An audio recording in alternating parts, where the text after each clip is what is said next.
आखिरकार मुख्यमंत्री नीतीश कुमार भाकपा माले के द्वारा आयोजित कार्यक्रम में शिरकत लेने एसके मेमोरियल हॉल पहुंचे, तमाम संभावनाओं को खारिज करते हुए, और लगभग 14 मिनट तक उनका संबोधन रहा, जिस दौरान उन्होंने जो बातें कही हैं जरा आप भी सुनिए और उसके आधार पर आप भी ओपिनियन बनाइए कि नीतीश आखिर चाहते क्या है। एक बात जो स्पष्ट इस पूरे भाषण के दौरान दिखा कि अब वो विपक्षी एकता को लेकर किसी भी मुहिम का हिस्सा बनना नहीं चाहते, जिसको लेकर वो बिहार में सरकार बदले, राष्ट्रीय स्तर पर नेताओं से उन्होंने मुलाकात की।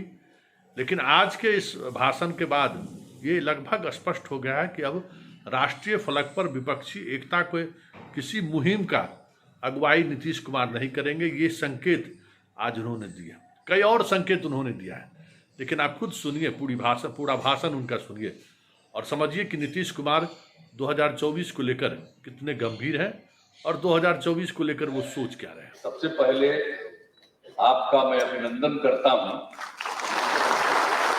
और यहाँ आने का मौका मिला। भाकपा माले से हम लोगों का बहुत पहले का संबंध है। आप लोग राजनीतिक पार्टी में अब वो तो रहे नहीं, तो हम वहां भी जाते थे, देखते थे। जॉर्ज साहब का भी बड़ा रिश्ता था, तो ये सब कई तरह की बातें थी। अब ये बात हुआ, जो कुछ भी आगे जो कुछ होता रहा, राजनीति जो भी होता रहा, लेकिन अभी फिर हम लोगों को ऐसा लगा और हम लोगों की पार्टी के अंदर भी सारी बात होने लगी, और जिस तरह से हुआ कि अब जिस तरह से अभी राष्ट्रीय स्तर पर जो काम कर रही है और किस तरह से काम कर रही है, वो सबके हित में काम नहीं है, सिर्फ वो अपने हित में काम कर रहे हैं। तो इन सब चीजों को देखते हुए और जो कुछ भी हुआ था, तो उसके बाद हम लोगों के पार्टी के अंदर भी और सब कुछ हुआ, और अंत में पिछले वर्ष ही अलग होने का हम लोगों ने निर्णय ले लिया, और उसका बिहार में 7 पार्टियां एक साथ हो और मिल करके हम लोग आगे का काम कर रहे हैं। तो बिहार में तो हम लोगों का संकल्प है कि हम लोग भारी संख्या में लोगों को रोजगार देंगे, नौकरी देंगे। हम लोगों ने तो घोषित कर दिया है कि हम यहाँ 10 लाख लोगों को नौकरी देंगे और 10 लाख लोगों को रोजगार का अवसर देंगे। हर चीज के विकास का, हर इलाके के विकास का। और फिर जो बिहार बाढ़ से और सुखाड़ से प्रभावित होता है, तो उसकी सुरक्षा के लिए भी और सब लोगों से मिलकर के बात। और इस बार जो हमने यात्रा कर दी 4 जनवरी के बाद से ही, और 16 तारीख तक हर जिले में गए, विभिन्न जगहों पर जाकर के देखा, तो देख करके मुझको खुशी हुई कि जो कुछ भी काम हम लोगों ने किया, महिलाओं को आगे बढ़ाने का, गरीब गुरबे के तबकों को आगे बढ़ाने का, तो ये खुशी हुई कि भाई बिहार में जिस तरह से लोगों के बीच में और महिलाओं के लिए जो काम हुआ है और गरीब तबके के लोगों के लिए जो काम हुआ है, अनुसूचित जाति, अनुसूचित जनजाति और जितने भी अन्य जातियों के लोग हैं, अन्य धर्मों के लोग हैं, सबके कल्याण के लिए काम किया जा रहा है। तो जो कुछ भी हमने देखा, सबकी खुशी नजर आई, और जितनी बड़ी संख्या में हर जगह हमने देखा कि महिलाएं मिल रही है और अपनी बात कह रही है, तो ये स्थिति सब कुछ हो रहा है। तो हमने जो फैसला ले लिया कि अब नए ढंग से हम लोग आगे बढ़ाएंगे, तो जितना लोगों को खुशी थी, ये और ज्यादा एकदम आप लोग जान लीजिए अच्छी तरह सब लोगों को प्रसन्नता हो गई है, और काम जो चल रहा है यहाँ, उसके लिए खुशी। तो अब हम लोग तो अब मिल करके काम कर ही रहे, और आपस में तो बातचीत होती ही रहती है हमें।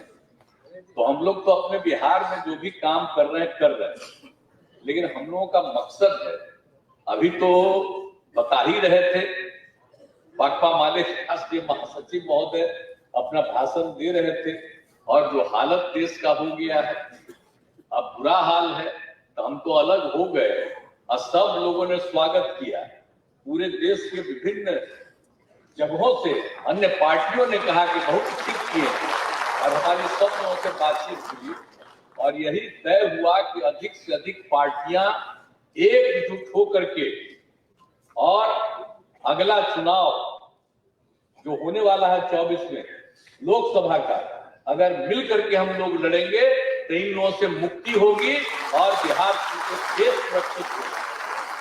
आज क्या हो रहा है साहब, देख रहे हैं, आजादी की लड़ाई को भी भुलाने का सब काम शुरू किया गया है। आज जिनको आजादी की लड़ाई से मतलब नहीं था, वो लोग नया नया इतिहास पैदा करना चाह रहे हैं, हर चीज को बदलना चाह रहे हैं। और जो चीज चल रही है देख रहे हैं ना, कोई काम तो होता नहीं है। और जो नई नई हिसाब से और नई टेक्नोलॉजी के हिसाब से काम कुछ नहीं करते, अब प्रशंसा अपनी। और यहाँ पर जो सब कुछ हो रहा है बताइए, और जिस तरह से आप समझ लीजिए कि किस तरह से आजादी के बाद भी अगर 2 देश हो गया, लेकिन तब भी इस देश में हिंदू मुस्लिम सबकी एकता रही है, और लेकिन इसके बाद भी इधर से उधर करने का सब शुरू हो गया है। तो इसीलिए सचेत रहना पड़ेगा। हम लोगों को, कोई भी धर्म को मानने वाले हों, किसी भी जाति के हों, सबको एकजुट करके देश को आगे बढ़ाने का हम लोगों का संकल्प है। और अगर ये होगा तभी सब मिलिए मिलजुल करके लड़ेंगे।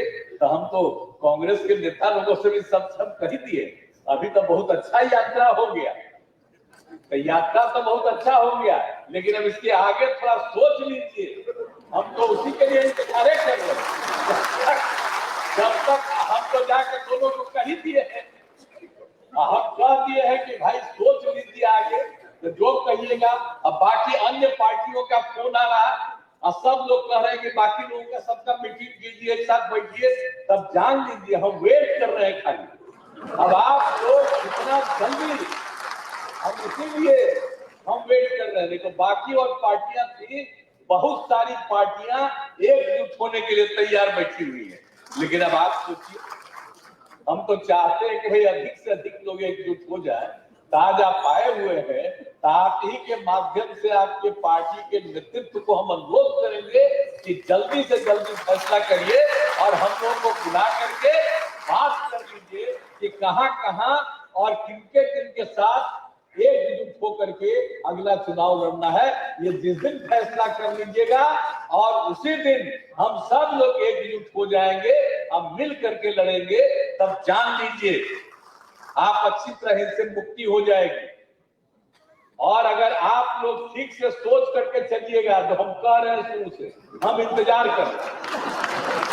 अगर मेरा सुझाव को अगर मान लीजिएगा तो 100 के नीचे जाएंगे, जान लीजिए। अब मेरा बच्चा नहीं मानिएगा तो क्या होगा आप जानिए, आप लोग जानिए। तो यही कहते हैं कि जल्दी से जल्दी फैसला करें। हम जो जाके विभिन्न पार्टियों को भी हमने कहा कि भाई अलग अलग मत, तो उन लोग भी बात किया था, कुछ बातें नहीं हुई है। अब तो सब फिर बात करना चाह रहे हैं। तो कृपा करके कहेंगे कि कोई, अगर आप लोग इस बार ये सोच लीजिएगा पूरे देश के हित में, तो आपको भी फायदा होगा और देश को भी फायदा होगा। इसलिए आज जब आप आ गए तो हम तो कहेंगे भाई हम लोग तो सब साथ हैं। अब बिहार में तो हम लोग साथ हैं, बिहार में तो कोई दिक्कत नहीं। बिहार में तो हम लोग मिलिए करके काम कर रहे, आगे भी चलेंगे। हम चाहते हैं कि इसी तरह से देश में अधिक से अधिक पार्टियों को एकजुट करके चलिएगा, तो आप जान लीजिए नतीजा क्या होगा और देश जो सही दिशा में चलना चाहिए चलेगा और समाज में एकता रहेगी, कभी इधर उधर नहीं होगा। और जिस तरह से बिना मतलब का यहाँ पर कोशिश हो रही है, हर चीज में होता है। जरा सा भी कोई कह देता है कि साहब इस समय बड़ा गड़बड़ हुआ, तब तुरंत उस पर शुरू हो जाता है कार्रवाई। ये क्या है मामला, आज तक कभी होता है?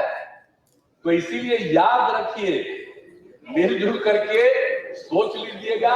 और भाई माले के लोग हैं, तो माले के लोग का तो हम इज्जत करते हैं, स्वागत करते हैं।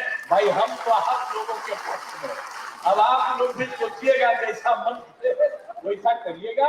हमारी तो इच्छा है, सब एकजुट करके लड़िएगा, बहुत आगे बढ़िएगा। और एक बात हम बार बार कह रहे हैं, हमको व्यक्तिगत रूप से कोई ख्वाहिश नहीं है। हमारी एक ही ख्वाहिश है कि देश को एकजुट कर देंगे और गलत करने वालों से देश की मुक्ति हो। हम और कुछ नहीं चाहते, अपने लिए मुझे कुछ नहीं चाहिए, ये अच्छी तरह जान लीजिए। हमको नहीं कुछ चाहिए। आप बिना मतलब का नारा लगाने लगता है सब, हम मना करते हैं वो अलग बात, कोई करे, लेकिन हमारी कोई इच्छा नहीं। हमारी तो इच्छा है सब एकजुट करके होंगे और मिल करके, हमको हमारी इच्छा नहीं है। और जिसको भी लगाना हो लगाइएगा, नेतृत्व करेगा। और हम लोग तो जब तक जीवित हैं, आप सब लोगों का पूरा सहयोग करेंगे ताकि काम करने में आपको सहूलियत और सुविधा हो। तो इसलिए जब आप आ गए हैं तो हम तो कहेंगे, अब आपके साथ जो आए हुए हैं वो पूरा बिहार को ठीक से जानते हैं। तो आप भी आ गए हैं तो आप भी जरा क्लास दीजिएगा, यही कह करके। और आप हम लोगों को बुलाए, मैं आपका फिर माले का मैं इसके लिए अभिनंदन करता हूं। और हम सब दिन आपका स्वागत और इज्जत करते रहेंगे। अब पहले भी साथ चले थे, भूलिएगा मत। ये उन सब चीजों को, पुराने चीजों को भी याद रखिएगा। इन्हीं शब्दों के साथ मैं आप सबका अभिनंदन करता हूं। और आपका ये राष्ट्रीय स्तर का जो कार्यक्रम चल रहा है कुछ दिनों से, ये बहुत अच्छी बात है। और आपने इस काम के लिए बिहार को चुना और पटना को चुना, इसके लिए मैं आपको बधाई देता हूं। मैं तो यही का रहने वाला हूं, इसलिए मैं आपका पुनः स्वागत करता हूं और आपका अभिनंदन करता हूं। आप भी आगे बढ़िएगा। इन्हीं शब्दों के साथ मैं आपको बधाई देते हुए अपनी